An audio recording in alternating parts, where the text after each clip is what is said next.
Week 14 is upon us, fresh off a Thanksgiving break where we open up the deli once again to break down a relatively chalk-heavy, difficult slate to navigate as we have a smattering of teams on bye that we would love to play in DFS. However, Chill and Baker are here to join me to break down all of our favorite plays on this Week 14 slate. So hit that open sign, grab a seat, and come on in to the DFS Deli. It's time to break it down. Here we go.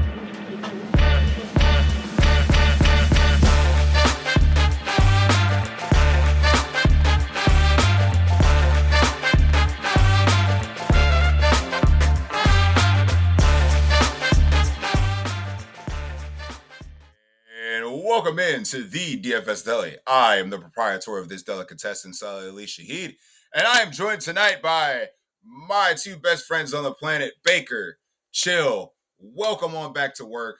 Welcome back from Thanksgiving vacation where we took a week off to enjoy football, food, family, and everything that comes along with the Thanksgiving holiday. So I am glad to be back in the shop. I'm glad to open up a slate where the menu is not looking, too tasty, to say the least. It is probably the chalkiest slate that we have to navigate through.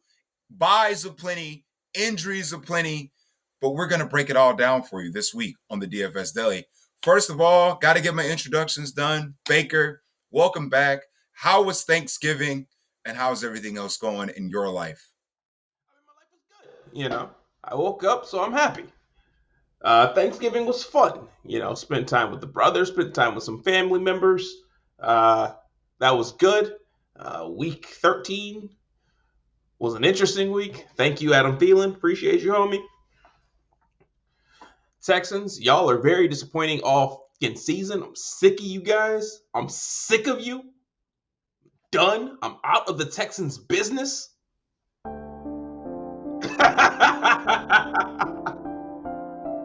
I didn't bring up the Texans for you to play the sad music for them, but I am so sick of that freaking team.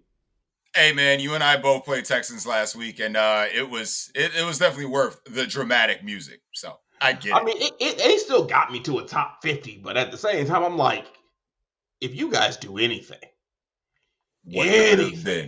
what could have been.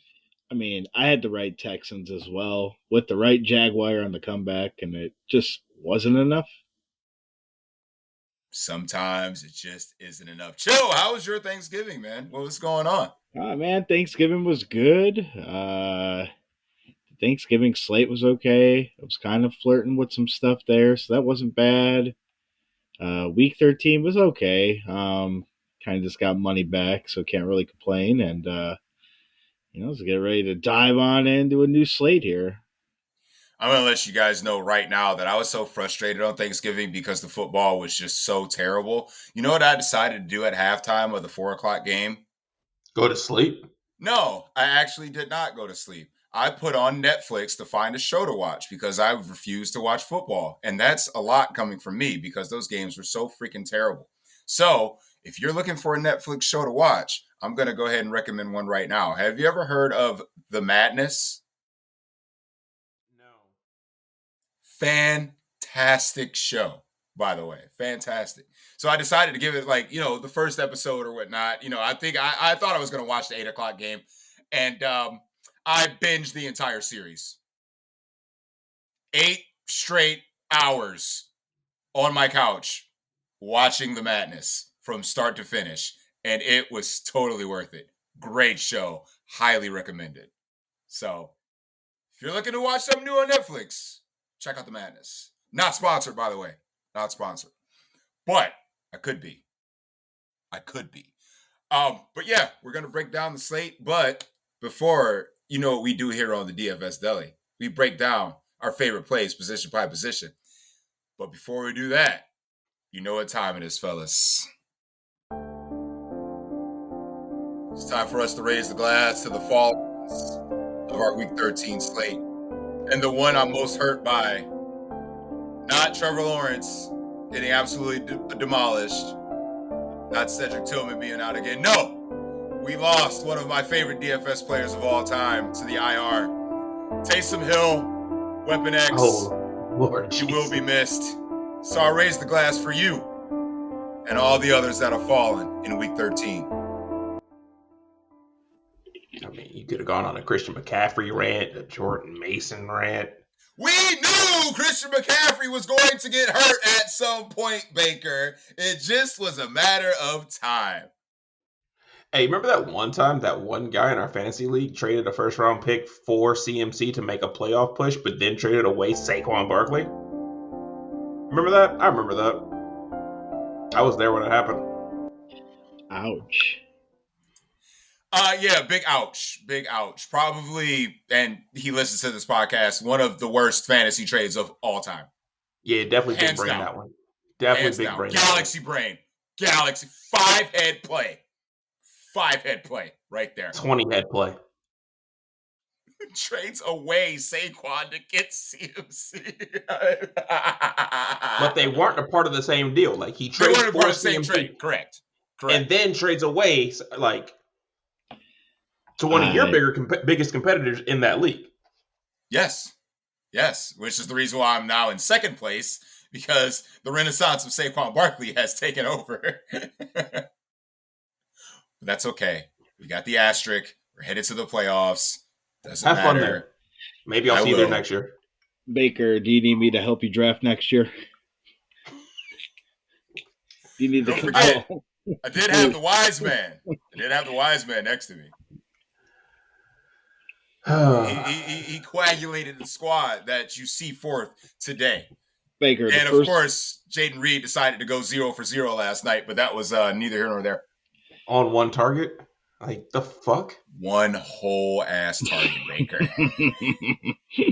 One whole ass target. In a league I'm in with freaking Chill, I play Jaden Reed even though I'm out of the playoffs in that league too.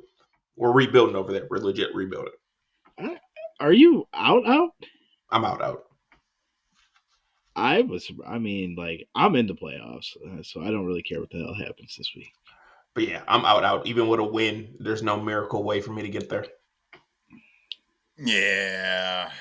But again, we welcome in the rest of the degenerates that have been eliminated from their yearly leagues to the DFS streets. So I think we can start where we always start, and that's at the quarterback position, where we have kickers? Kickers, Baker. Kickers. Because we totally care about that. I don't even think FanDuel does that contest anymore where it was like all kickers. You select 5 kickers. I don't think they do that anymore. You would know better than I would, so. I never played it. I just thought it was interesting. You should have. Because I'm playing Chris Boswell every week. He's a lock. And you're fading the hell out of Justin Tucker every week. Oh, you want to talk about washed? Ho! Rest in peace, Justin. You know what?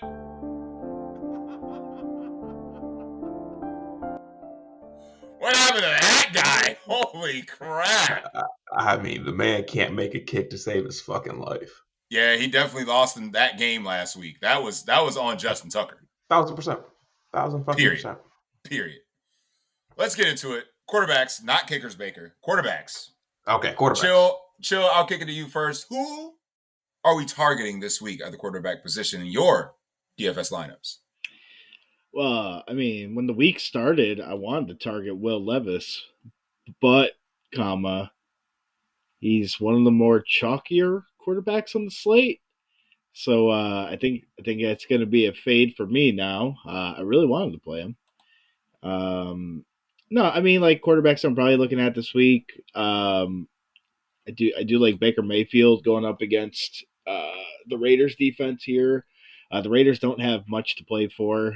Baker's the target tree is kind of condensed. I know they want to keep this record for Mike Evans going, so I think it's a very easy pair there. Also believe that, the run back options are pretty simple. Taking a look here at some of these other guys. I don't know if I want to play Aiden O'Connell against this sorry Bucks defense, but I'll be strongly considering that. So I mean, like, it's a very interesting weekend quarterback. man, it's just I the think you other. can say that a lot about the positions that we're going to discuss, with the exception of running back, due to the plethora of injuries. But again, shorter slate, 10 games, it is not a lot to sift through. So when we're talking about Sam Darnold chalk, you know we're in for a long week. I mean, the other part of me, I think Caleb Williams is very intriguing on the slate as well. That the 49ers defense is decimated. And if DJ Moore sits out, that target tree gets condensed. So, I just don't. I mean, they might get the old new coach bump because Eberflus is out finally. But I don't know. I think there's a few other quarterbacks on the slate with a slightly higher upside. But again, I think it's going to depend on a lot with price, because what are you going to do at the running back position? Because, and we'll get there when we get there, but you can't pay for everybody. So, like on this particular slate, there's a couple quarterbacks that can completely nuke the slate with rushing upside with Jalen Hurts and Josh Allen. But even like guys like Josh Allen, he's got a floor, but we haven't seen that nuke the slate ceiling. Jalen Hurts offers an interesting pivot off of Saquon Barkley, who's going to be extremely popular because, again, he can get all the rushing yards. And if you're fading a guy like Saquon, you probably want to go to Jalen Hurts because the push of the tush. So where the touchdown is going to come from in this Eagles offense, especially when they're favored by, 13 and a half going into the matchup against the Carolina Panthers. So it's like, where do you want to go here when it comes to price? So, and that's why guys like Will Levis are popping up popular, because he's cheap and it allows you to get to other guys. So I get where you're coming from. It's a lot to sift through. A lot. yeah, I mean, it's like you could play Josh Allen at no ownership. Not over here on FanDuel. FanDuel is going to be popular. On DraftKings, nobody's playing them. Should I look up his Yahoo price? Because I'm in these Yahoo streets now, bruh. I got you. Well, I can figure it out. Nah, I can pull it, but no one plays on Yahoo, so don't even worry about it. I'm playing on Yahoo, damn it. I'm playing on Yahoo. Dude, the Yahoo price? Hey, gotta be in these streets, man. Money is money. Baker, where are you looking at quarterback? Well, first of all, I'm bringing up Josh Allen's price on Yahoo. That's what I'm doing. It's 39. There you go. $39.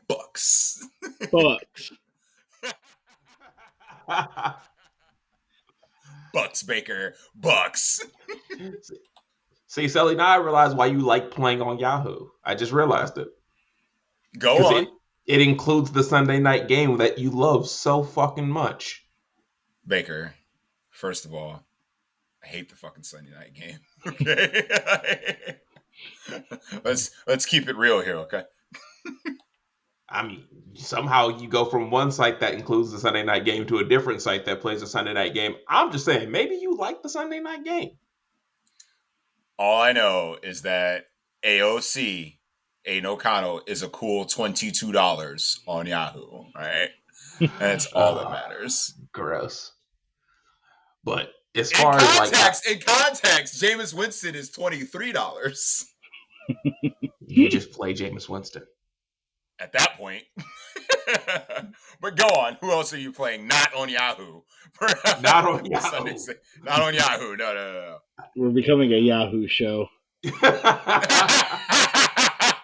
be the only show in the industry that covers Yahoo. Do you want to carve out a niche right now, Jill? Is that what you're saying? You're saying? It'd be logical, wouldn't it? If Yahoo wants to give us a sponsorship to plug Yahoo Daily Fantasy Sports, I'm in. You won't hear FanDuel or DraftKings ever again if Yahoo would like to sponsor the DFS Deli. I would. I'd switch to Yahoo too. I'm putting it in the ether right now. If any representative from Yahoo Sports wants to represent the DFS Deli, we're here. The Wyatts, we're here. We're here. Go on, Baker. Tell me what you want to play on Yahoo this week. I mean DraftKings. I hate you people. I know I say it every show, but it's so true. Every show, I hate you people. So me and my ex were fighting again, right? I did it. What was it? 2 weeks ago, the Seattle Arizona game that I was interested in, and it was like what 13-7 or 13-6, and somehow my ex convinced me that I should be like that. She's going to change this time. So somehow my brain has come back to that game, and I hate myself for it. The most interesting game to me as of right now is probably Atlanta, Minnesota. And that has a lot to do with just Atlanta's defense. Though they don't give up big plays, they don't stop you from scoring. They just make you make you drive, but they're gonna let you score. It's like the girl that she's going to make you take her out on a date, but you're gonna get there at the end of the date. So that's Atlanta's defense, and Minnesota's without their number one corner. So I definitely like that game. So revenge narrative, which was the first thing I said when we started talking about this slate. The revenge narrative of Kirk Cousins is coming. Can Kirk Cousins survive a blitz? Sometimes. Sometimes he can, sometimes he can't. Those interceptions last week were awful. They were terrible. They were absolutely deplorable. I don't think Kirk Cousins has thrown a touchdown in like a month. He hasn't thrown a touchdown in 2 weeks. It's been like a month. He hasn't thrown a touchdown in his last 2 games. It's like a month and a half. Did they have a bye week in between? Yes. To stretch it? See? It's been like a month. It's been 3 weeks. It's been 3 total weeks. It's not been a full month. We'll get to wide receivers. I like Drake. I like Drake London in that game, but man, nobody's playing Cousins. No, not even a little bit. But nor should they. My initial thought process on this slate was extremely simple. Every lineup that I'm like, this was my first thought process, and it's remained as we sit here on Friday night. Every lineup, Jalen Hurts or Saquon Barkley, and I move the fuck on. It's that simple for me. Because if I fade both of them in a lineup, somehow I'm telling that Carolina can't stop, or Carolina can stop Philly. That doesn't sound right in my brain. So I think the story you're telling is that how many points does Saquon need to score at that price to bury you? He needs to score 35 plus to bury me. That's what it is. Because the fear there is that if they get that far ahead, they're pulling Saquon in the fourth quarter. I think they'll pull him before that. Saquon's very unselfish. Oh, they're going for the all-time rushing record. So they're gonna rack up as many rushing yards. If he can get the record in this game, they're going for it. And mind you, he needs 600 yards rushing. But if they can get that in this game, they're going for it. And yes, I just said Saquon Barkley could have 600 yards in this game. Listen, my take is that, and we'll get to those positions, but Jacoby Myers, popular. Brock Bowers, popular. AOC, not popular whatsoever. You want to get weird and still play the chalk, just throw in Aiden O'Connell with that lineup. AOC, 4 of his 6 starts has been a top 10 quarterback. So I don't hate the AOC play. The dude knows where he's throwing the ball. If you want to get super weird, Trey Tucker, and you want to get weird instead of Jacoby Myers, because I know he's dealing with an ankle injury or something like that, but looks like he's going to play. But again, Brock Bowers, rookie records on the line, he's going to get the shit target out of him. On the other side of the ball, I don't mind the Baker Mayfield play at all. We know condensed target tree. Baker didn't look all that great last week, but we've seen spike weeks from Baker several times this year. So I do like that game environment. But again, on the cheap end, as we're talking more and more about Saquon Barkley, which we're going to get into, you want to jam him in? Everybody's playing Will Levis. Will Levis stinks. He sucks at football. I know the Jacksonville Jaguars are really bad as well. However, AOC has proven that he's competent. And his second start back from injury, why not play a 3 to 4% owned AOC? And you're already playing Bowers. You're already playing Myers. It's probably my favorite quarterback play on the board, to be honest. AOC. Because I want to play Saquon Barkley. I want to play him. I want to play Saquon Barkley. So, do we miss anybody? I mean, I think the Browns game, we joke about it, but I think the Browns game is interesting just from the fact that Jameis will throw the ball 40 times. You don't know who the hell he's going to throw the ball to, but 40 pass attempts are incoming. And this Browns defense continues to give up big plays like it's their fucking job. So First of I all, don't Baker, mind the you Russell know Wilson that's not play. true. You know that's not true. We know Which exactly part? where the ball's going. No, I don't. David Njoku, Jerry Jeudy, Elijah Moore, the other team. End of list. He's not wrong. So, you want to hear Baker, an interesting we do story? know where the ball's going. You want to hear an interesting story about Jameis Winston and his turnovers? That God's not delivering him from pick sixes. I was wondering how long it was going to go before you would say that. I think the most ridiculous thing he said in that press conference was, "This isn't me, bitch. This is you." Yes, it is you. It's actually who you are, Jameis. If this wasn't you, you would still be a starter in Tampa. You'd still be in New Orleans. 30 interceptions in Tampa. So right, Baker. What was the interesting stat? So, or not even stat, it's just a story. So, one of my leagues is don't be the low score of the week, and you survive. That's the entire premise of it. I had the Broncos defense, and the person in front of me the person I was competing with, had Cortland Sutton. He had a 4-point lead going into the game. He beat me by 1 point because the Broncos defense did not take that last pick to the house. I was so sad. I was down by 17, and the Broncos defense got me a 2-point win. Solid. The Monday night tilt from people going against the Broncos defense up 20 or something like that. Just depending on scoring of the league, just like you got to be fucking kidding me. Oy vey, man. All right, let's head over to running back because I don't think we need to elaborate on the Saquon Barkley thing. I think that because of injuries, there's going to be a lot of value that opened up. No Breece Hall, no CMC or Jordan Mason, so Isaac Guerrero opened up. We got potential injuries to Bucky Irving. He might open up. Ken Walker III might be banged up, so we got Zach Charbonnet on the board. There's so many of the cheaper guys you can play. And I think a lot of lineup constructions are going to be based around that. So, and it looks like Alvin Kamara is going to be popular as well, going against the Giants.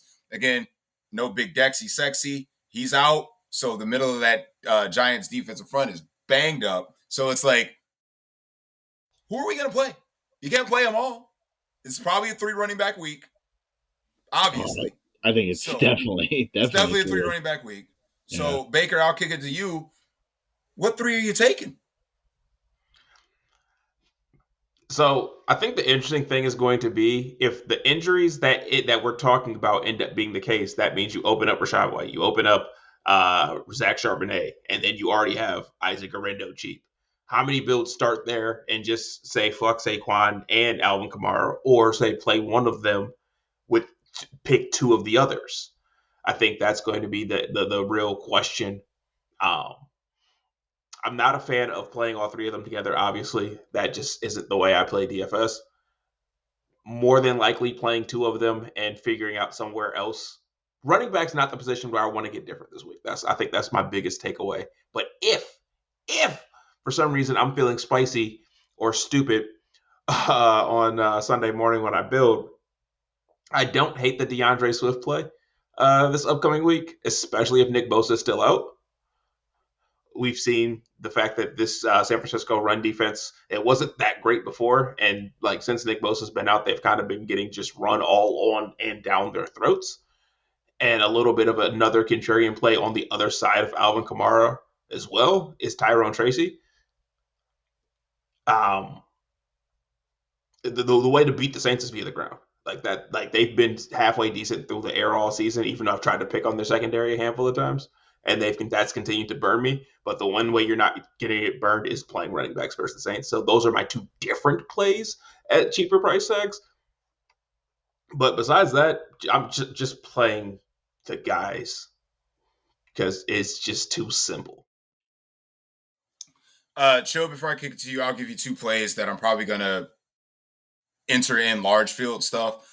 Another the best pivot play on the board for me is Tony Pollard. So you counter all the Will Levis, all the Nick Westbrook-Akine, all the Calvin Ridley ownership, and just play Pollard. I think Pollard makes an interesting. He's a mid-tier running back, so everybody's probably going to avoid everything in the mid-tier, all the way up to Saquon and Alvin, all the way down to these other guys that we mentioned. That middle tier, your Bijans of the world, Tony Pollard, etc., Aaron Jones, they're all going to get ignored. So I think, again, for pivot reasons and ownership reasons, Tony Pollard makes for an excellent play. And the second one is that's going to be sub 5% because he's in that upper tier of price that people are going to avoid is Kyren Williams. Buffalo can't stop the run for shit. They even just let you run. Yeah, they let you run on them. So anytime, like Matt Milano just came back last week, I get it, but it was in the snow globe game. But let us not forget, before CMC got hurt, he had 6 carries for over 60 yards. Like he was gashing them for a little bit. So we think Kyren on a run first team at home can't get to this Buffalo, run defense, this non-existent Buffalo run defense. We're talking about a guy that's one of the league leaders in touchdowns against a very soft run defense. In the highest scoring setting on the slate, they have the highest total on the board. And we're talking about potentially ignoring a guy. So we're talking if this slate played out 100 times, how many times does Kyren Williams outscore Saquon Barkley? -2. That's the story you're trying to tell yourself. Because Baker, unfortunately, that answer is wrong. But that's the story you're trying to tell yourself. So we're talking about going into a guy in Saquon that's going to garner 25 to 35% ownership to a guy in Kyren that's going to garner less than 5% ownership. If for some reason that Saquon Barkley doesn't have that break the slate game, where at this price tag, he's going to need, I mean, you're talking 10K on FanDuel, highest price, running back on the slate for DraftKings. Kyren Williams can outscore Saquon Barkley. Let's be real here. So if Saquon Barkley goes for $150, but he gets stopped at the 1 several times, and you know what happens at the 1 yard line? Push. We can have a type of game like that. So those are two of my kind of contrarian plays for the slate. But if anything, like you said, Baker, I 100% agree with you. It's keep it simple, stupid, and Saquon Barkley's the best play on the board. You got Isaac Garindo at a low price tag, along with several potential backups that could open up the rest of your lineup building. So those are my two takes. Chill, where do you sit at the running back position? Well, I mean, like I was going to bring up Kyren Williams, but I was going to bring him up in this context. Obviously, Buffalo. I think Buffalo can stop the run if they wanted to. They just allow you to run in between the 20s. That's what they want you to do. They just want you to run, and they're just bend but don't break. I think the most intriguing running back on the slate is Achane, because that dude just went from being the most chalkiest running back for like the past 3 weeks to nobody's playing him. He doesn't get it done on the ground, but if you're a DraftKings player, you can pencil in 5 receptions at least. Like, nobody's playing him. So if you really wanted to pivot off of Kamara, it's probably going to Achane at no ownership whatsoever. And just, again, like, if the Giants are smart, they would just take out Kamara. Obviously, this Dolphins offense has a little more to it, but like, I think the Giants are smart, you're funny. If they're let's say if they're motivated. How about that? If they're motivated, Better phrasing. Better phrasing. But I mean, like at this point, I think the only thing we can really do with these guys is like we could just play the good chalk, bad chalk game. So it's like Zach Charbonnet, good chalk or bad chalk. We got a thumbs up from Baker, thumbs up from Sully. We got Isaac Garendo. All right, we got good chalk. And then you're gonna start looking at guys like, Braylon Allen. All right, bad chalk. I mean, so I mean, you're literally just looking at these guys, and it's just like, well, and then you know, Alvin Kamara, I think is a scarier fade than Saquon. And why do you I say am more that? willing to fade Kamara than Saquon. I I think think I'm the that other way. I think that like so with the Saints losing Taysom Hill, that is a big deal. Regardless if we want to admit it or not, these are several carries that Taysom Hill was getting that are gonna go to somewhere else. These are several targets that Taysom Hill was getting that are going to somewhere else. It just depends on what Saints team do we see. Because the Saints suck and the Eagles are good. So I'd rather bank on talent and, like Baker said, a potential rushing record than the Saints. So if I had to pick He, between Alvin Kamara or Saquon, and I had to only put one in the lineup, I'm choosing Saquon. yeah, I like I said, man, I think Kamara, maybe from a DraftKings perspective, because the receptions are full point. Like if he gets 15 receptions for 60 yards, I mean, like, 15? is that not in? I mean, like he could get 10 receptions. It's He could true. he could probably score 25 points with no touchdowns.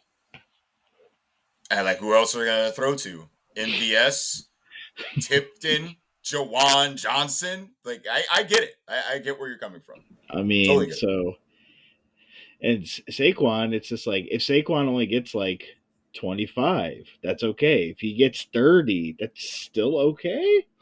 Like, Oh, you might need the 30 bomb. but I mean, it depends on what the other guys you did. Like if Alvin Kamara gets you 25 and your chalky running back beats their chalky running back. So I don't, and then again, if Bucky Irving's out, then you got Rashad White. I think becomes, I don't know if he becomes more chalkier than some of these other guys. All I know is that the 33-point blow up game at the running back position has been topped 9 times this year on DraftKings. Saquon is 5 of them. So, you know who's not one of them? Or only one of them? Alvin Kamara. So you're telling me, on an upside perspective, it's Saquon. And Yeah, he gets the Panthers. he So, does. He does literally get the Panthers. I did like. Panthers. I did like Baker's call on Tyrone Tracy Jr. I thought that was I thought that was a good call. I did like him earlier in the week. Screw Um, that guy, Baker. so Baker, um, did we miss anybody before we roll over to wide receiver, which is probably going to be the tipping point of the slate? before we get to Baker, are we sleeping on James Cook against the Rams? Because it's not like Kamara was kind of eating up the Rams until Taysom got hurt. Like Buffalo wants to run. Baker, what do you think about that? I think that the only way I'm playing that game's a fade for me. Only way I'm playing that game is if I'm playing the game. The Otherwise, game. I'm not. Stack the holy hell out of it. Yeah, I'm going all in on that game, or I'm just not touching it. And with the thought process of every lineup Saquon or Jalen Hurts, my brain hasn't wrapped around the fact of just stacking that game. So like that game has a high total, but the team implied totals aren't that high, which kind of leads me in the direction of we could have a 24-20, like a 24-20 game, a 25-21 game. You really don't see 25 points scored, but still you get what I'm saying there. And you're sitting there and you're like, yeah, there's points scored. There's almost 50 points scored in this game. And who really did something? So that's It could be kind of an, why I'm it could like be either a go ahead. and that's kind of why I'm in this game because I think that it's going to be a 28-35 game, or I'm just saying what if this game comes in the 4 o'clock hammer and just knocks everything that I had going on to fucking hell, so be it. That's fair. That's fair. Wide receivers, a lot of chalk circled around The Jacksonville Jaguars ? Like, God, I just don't want to freaking say. The only thing I'll say is that there are several slate breakers, potential slate breakers that we've seen in the past in this slate, and they're garnering next to no ownership. So remember the old adage of death, taxes, and Cooper Kupp. No one's playing Cooper Kupp. Justin Jefferson, no one's playing Justin Jefferson. And of course, I'll say it every week, Tyreek Hill. There's got to be a week before the season ends where Tyreek Hill nukes the entire slate. And if you didn't have him, you don't win anything. Those are the three guys at the top for the price tier that I'm kind of looking to at least get one of them in. As Baker mentioned, if I'm playing anybody from the Rams game, I'm stacking that entire game, and Cooper Kupp will be one of the people that is in that lineup because it looks like Puka's going to get some ownership, but Cooper Kupp can still do Cooper Kupp things. Justin Jefferson has to have a retro Jay Jetta game at some point. Will it be this week? I don't know. We'll see. Then, of course, Tyreek Hill against the Jets. I mean, he's at home. We already know what the Dolphins can do at home. So those are the three guys I'm trying to jam in. And, of course, Mike Evans every week, bro. Need I say more? We're done here. Chili, wide receivers. Any of this chalk kind of swaying you away from some plays that you may or may not want to make this week? I mean, just taking a look at the chalkier guys on the slate, you have Jawan Jennings, is the chalkiest wide receiver on the slate. Brock Purdy is interesting at quarterback too. Could have maybe touched on that, but I don't know if I would play Jawan Jennings. Jacoby Myers, I think, makes a ton of sense if you're playing AOC. I think it's an easy double, and like you're not really even doubling them because like Brock Bowers as well. Brock Bowers, we'll get there in a second. I mean, my favorite wide receivers this week are Drake London. I'm chasing Justin Jefferson till the end of the season, and then I'm playing him every week. Like, don't care. I'm playing him every week. And then and Mike Evans. Like those are the three guys I'm looking at. I'm not wouldn't even be mad about playing Jordan Addison either. The Falcons give up the second most fantasy points to wide receivers. So I think either one of those options are fine. Especially if you need to pay down, I think Jordan Addison's fine too. You have the Browns guys with Judy and Elijah Moore. We again, if you want to play a chalky Elijah Moore, Jerry Judy's going to be more chalky. I don't know the injury status on Tillman. I don't know if they rolled him out. He's out. So just becomes more condensed there. I mean, Sully mentioned it. Nobody's playing Cooper Kupp. It's not a good play, but Deebo Samuel is only 5,900. Stop right there. I'll say it's an interesting play because, like, again,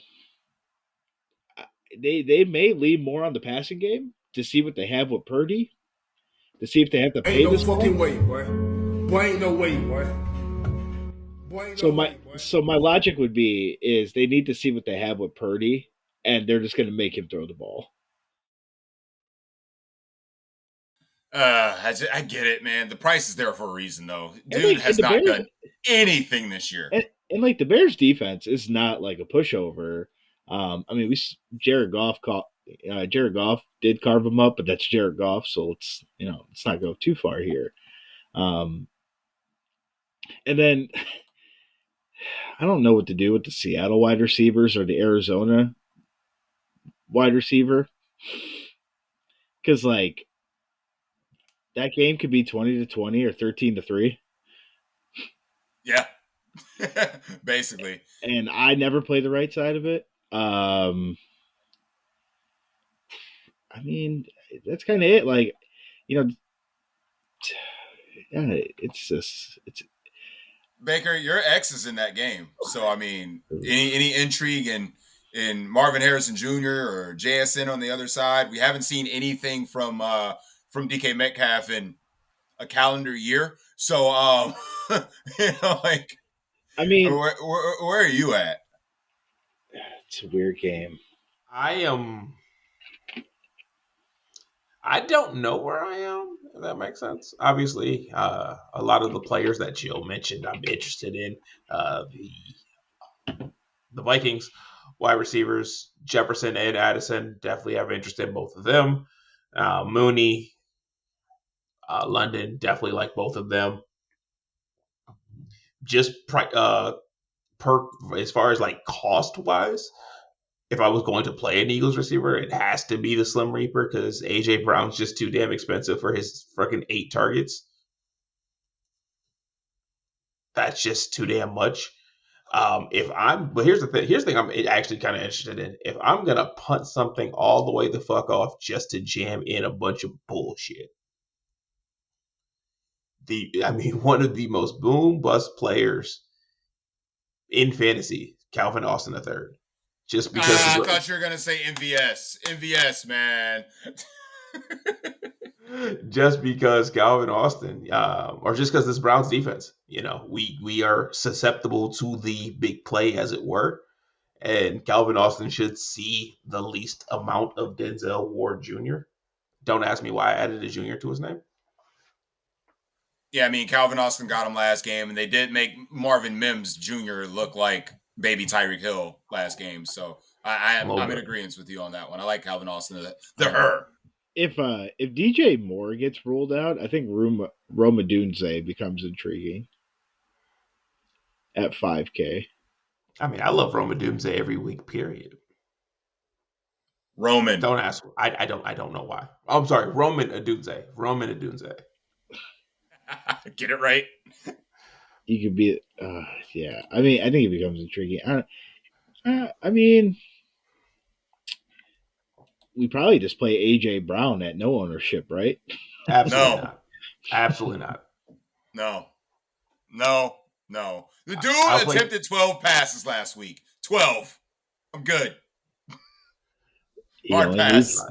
I'll play the Texans before I play that motherfucker. At 8K or 81? Nah, I'm good. Absolutely not. I'll play Mason Tipton before I play AJ Brown. Yeah, I said it. Mason Tipton sounds like a creative player, just so you know. He's the number 2 receiver for the freaking Saints. Bub Means didn't come off IR, even though he was scheduled back. He practiced all week, but they already ruled him out. So literally they have 2 receivers on their damn roster. So also, there's no ownership on Nick Westbrook-Akine. As there shouldn't be. He can't keep getting away with this. He can. Dude has 20 catches and 8 of them are touchdowns. He has 20 catches. Can he? Touchdowns. That's retarded. Nobody's playing him, but anybody intrigued by Parker Washington? He's got that Mac Jones connection. Last week was a fluke. I'd rather go back to Brian Thomas Jr. I'd rather do that. Well, we're not paying for that. That's for sure. I think Calvin Ridley is in the revenge game. I don't mind that revenge narrative. I do not. We are here for the revenge. But I do think if you do play Josh Allen, the interesting piece to play him with is Khalil Shakur because he's dropped down under 6K now. Nah, just playing with Amari Cooper. You just play Amari Cooper. I mean, Amari Cooper also cheap. Don't hate it. Hell, as we transition over to tight end, I don't mind playing him with Dalton Kincaid, though Dalton Kincaid has been a major bust this year in fantasy. Don't mind that either. He's been okay. He's been a bust. He's been a bust. He's been a bust. Listen. He's on my dynasty team. He's been mid. He's been a bust. He has been a bust, Joe. He's on my dynasty team. You shut up. For the hype that was going into this man in the offseason, he's a bust. I'm sorry, he is. So at no point in time in your yearly fantasy did you win a week because of Dalton Kincaid.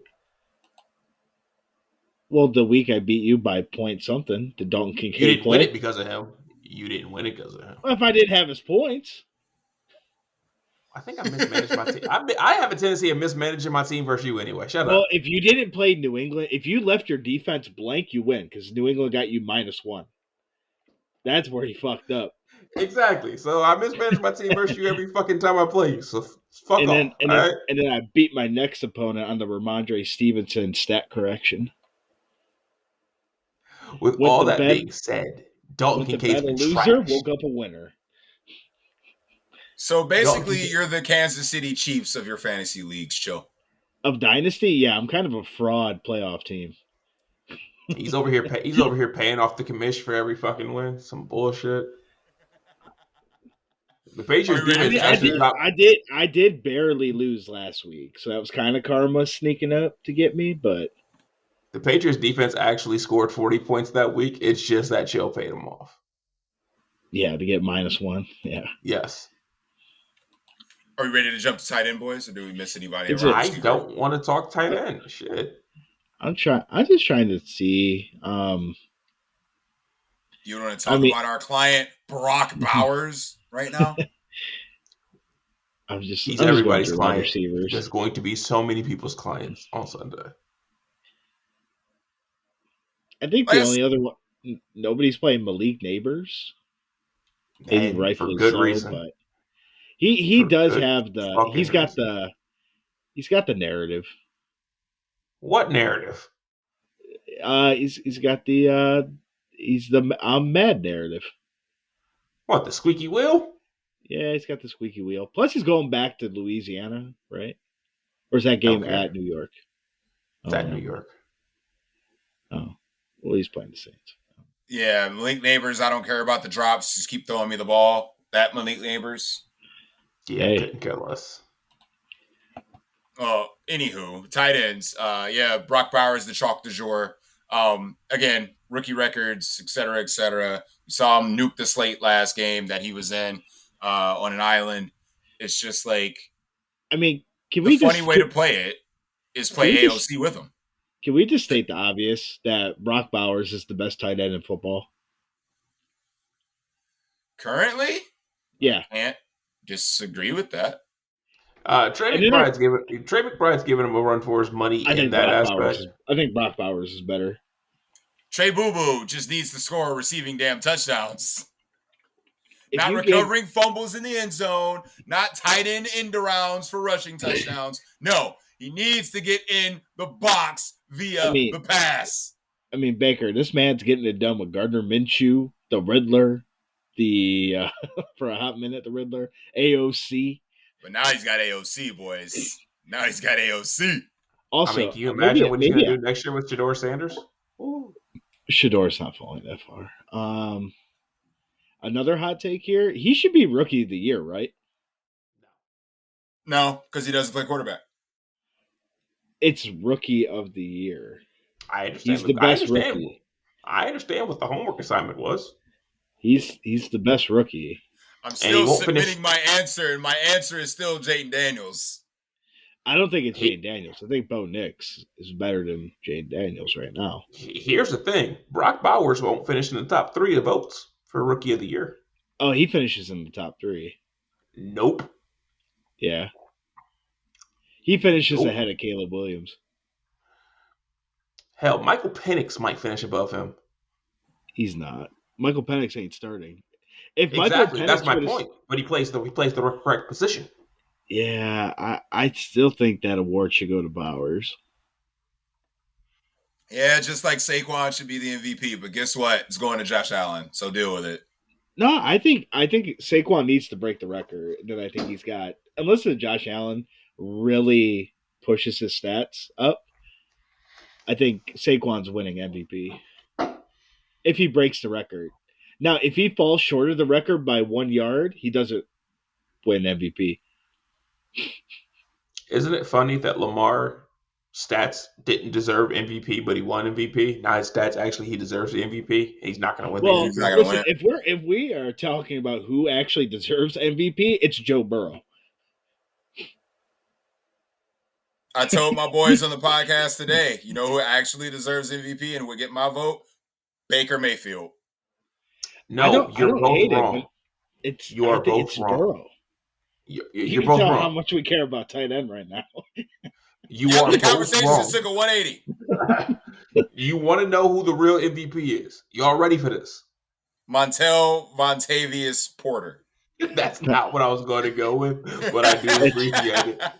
It's Penei Sewell. No, it's not Penei Sewell.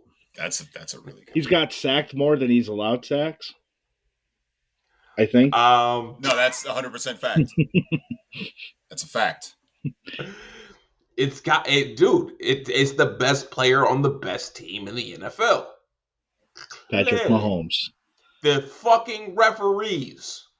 Just saying. Well, you're not one of these guys, are you? First of all, they're tied for the best record with the Detroit Lions, okay? And I think Jared Goff should get some consideration for MVP. Well, Kansas City has to play this week. Yes. Yes, So- No, they they do. don't. No, they don't. Yeah, they do. Yes, they do. They He do. said no, they don't. The referees. Come on, man. Stop the hate. It's not the referees. The referees didn't do anything. That game against Cincinnati, that was clearly pass interference. Let's be real. It's pass interference, it's face mask, it was a lot of Yeah. things. Correct. Okay, guys. Tight end. Oh, yeah, we're I- talking fantasy football right now. My bad. Okay, Yeah. if you're not playing Brock Bowers or Trey McBride, play what fits. I'm cool with that. And I agreed with you both. If I'm paying down at tight end, I'll probably just Juwan Johnson or probably Juwan Johnson. Njoku. I'm gonna say a He's name. still in play. David Njoku. I think I'm going to say a name that hasn't been mentioned on the show all year. I would rather play Jonnu Smith over Njoku. Ugh. Who hasn't been mentioned, Bake? No, he's dead. Kyle Pitts is officially dead. 43% snap share last week. He's not even on the field, let alone being targeted. He put up another donut, not just a donut last week, another donut. In the past 5 games, he has 6 receptions. He is unplayable in DFS, period. Moving on. Don't bring up that dude ever again. I don't want to. I'm only interested in him because I'm interested in the game. That's literally it. There is no other reason, Sully. I promise you that. He's dead. I mean, Sully mentioned this at the top of the show, but if you want to get weird at tight end, then play George Kittle. I don't hate George Kittle. That is a play I can get behind. So It's your here's play. the interesting play about George Kittle for me personally. Okay. If Trent Williams is back, which I have not checked, then George Kittle becomes a better play for me. If Trent Williams is not back, I think it's like a game script or a game theory sort of situation. They use Kittle to block more, and he would potentially be a little bit ineffective or not use as much running routes. I'm with that. If Mike Evans was somehow ruled out, then play Kate Otten. Oh, my But God. that's not. That's I'm just not saying, going to happen. if for whatever reason, just play Kate Otten. If that works, Kate Otten's not a bad play. Period. You want to With say Mike fuck Evans- Brock with- Bowers? with Mike Evans back, it's not as good as what it was. It's not as good, but you want to say fuck the build. Kate Otten instead of Brock Bowers. Flip it on his fucking I head. would just play them both. I would just play them both. In And the now same you're missing a lineup. running back, and now you lose. Right? Yeah, but like, I still have Brock Bowers. I don't Brock think Bowers he's can't do it all by himself. He can't do it all by himself. He's not even the rookie of the year, bro. Listen, I understand he's not. He should be, but Brock Bowers can absolutely do it all by himself. All right, I mean, boys, let's chill. transition over to defense real quick, and I mean real quick. Why? It's funny. It's fun because we're contractually obligated by soon-to-be Yahoo Sports. What contract? Who? Again, by soon-to-be Yahoo Sports. Yahoo So you shut your doesn't even mouth. talk about defense. But you have to play one. It's funny because I'm looking at the ownership on FanDuel, at least, is that Jacksonville is the most popular defense, but Will Levis is the most popular quarterback. Can So- someone make it make sense? Or So DraftKings is Saints, Jaguars, and Steelers. I got Saints, Titans, Steelers. yeah, I'm playing the Titans. I have the That's Titans. it. I'm playing the Steelers defense with Jameis Winston. I'm telling you that right now. If I play Jameis Winston, I guarantee you I'm playing the Steelers defense. Get it? I get it. Totally understand. Totally understand. I think the Vikings defense. If you want a defense nobody's playing, play the Vikings. No, nobody's playing the Vikings defense. Yeah, defense sucks. Play with Fitz. There's our favorites. Moving on. I will give a defensive take. This is my only thing that I can say about defense. I don't like on DraftKings. I don't like anything below 3,000. I hate it actually. You don't like the Bears defense? No, I don't. What if Trent Williams is out? Still don't.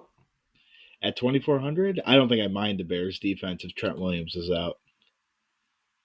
Nah, 2,400 is an interesting price, admittedly. All right, let's talk favorite stacks and bold calls of the week before we close up the shop and get on out of here. And before we get into that, of course, make sure you do us a big favor and hit like and subscribe on wherever you're listening to the podcast or viewing us here on the youtube.com streets. Only takes 1 second. I'll let you do it right now.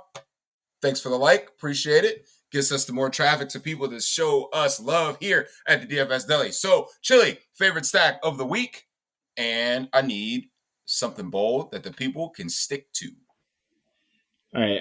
I think favorite stack right now is probably Baker Mayfield to Mike Evans. It's probably where I'm leaning towards. It's something bold, huh? We need a bold take here. Good question. Bold. I mean, we do it every week. You should come ill prepared. I mean, it's probably not bold enough, but like, I think you're gonna need Brock Bowers. If you don't have Brock Bowers, I think he's putting you to sleep. So we need our client, Brock Bowers, on Sunday. Got it. Yep. Baker, what's your favorite stack, man? Give me something bold. I'm gonna give you a double take of my boldness. Well, my favorite stack is Kirko, Drake London, Jetta Bringback. I was gonna say, please don't include Kyle Pitts. Please don't include Kyle Pitts. Please don't include Kyle Pitts. Only reason I've been building with Kyle Pitts is that he just fits. That's kind of the thing. He's cheap for a reason. He sucks. It correlates with my lineup. I'm not disagreeing with you, bro. I promise you, I'm not. I'm not disagreeing, bro. Hell, last time Kyle Pitts had a good game was versus Tampa, which is more of a reason to play Brock Bowers, which is scary. But my double take of boldness, first and foremost, Justin Jefferson, 13 catches, 152 yards, and 2 touchdowns. Okay. Second, which is even bolder than the first, Saquon breaks the single game rushing record. Okay, now you have me very scared to ever think about building a lineup this weekend without Saquon Barkley. So thanks for that, Baker. Appreciate it. You're welcome. Not a fan of how this just went down, but I'm cool with it. I'm cool with it. Favorite stack has got to be, for me, AOC, our client, Brock Bowers. And you know what? Just for the salary savings, I will throw in some Trey Tucker instead of Jacoby Myers to get off the chalk of Jacoby Myers. Even though Jacoby Myers, I think, is a fantastic play.